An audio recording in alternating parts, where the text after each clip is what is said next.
Nous sommes en direct avec notre envoyé spécial sur place, Ousmane Diaye. Bonsoir Ousmane, ce forum se déroule dans un contexte pour le moins particulier. Oui, Namouri, le forum de Bamako est une vitrine diplomatique importante pour le Mali. Ce forum, disons, est l'un des plus anciens du genre en Afrique.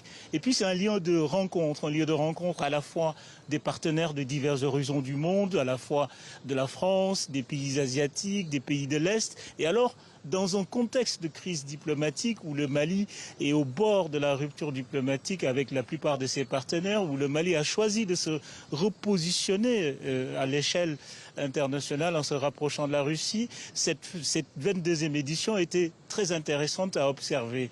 Le Premier ministre malien, Choguel Maïga, a saisi l'occasion qu'offrait cette ouverture de la 22e édition du Forum de Bamako pour adresser un message au continent, au monde et à tous les partenaires. Je vous propose de l'écouter. Il était au micro de Maliki Diallo.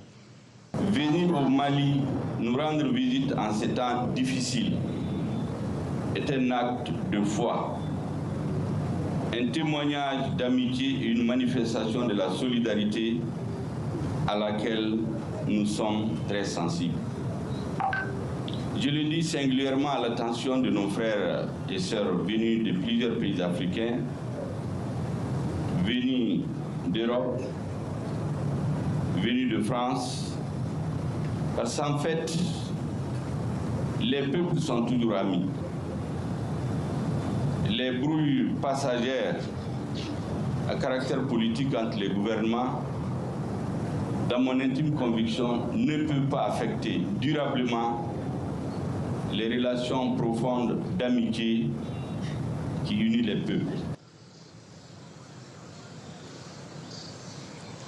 Alors cette journée a été marquée par l'intervention forte et fort remarquée de l'imam Dicko.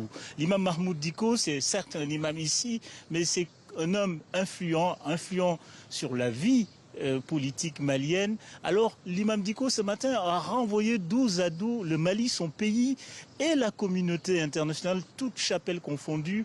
Écoutons l'imam Dicko ce matin à l'ouverture du forum de Bamako. Je vais parler du Mali aujourd'hui, parler de cela aujourd'hui, pendant que le peuple malien est pris en otage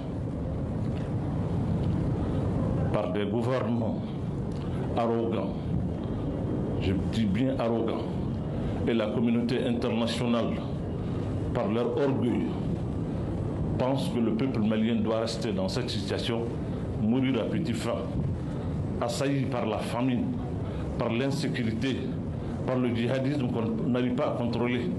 On ne cherche pas une solution. La communauté internationale est dans son orgueil. Nous sommes dans notre arrogance. Et le peuple est en train de mourir. Vous venez parler de paix, de sécurité et de quoi ici? Alors, les discussions se poursuivent demain autour de la problématique femmes, paix, sécurité et développement. À noter une présence des femmes, des groupes armés des régions du Nord. Les régions du Nord, ce sont ces régions les plus frappées par le terrorisme ici au Mali.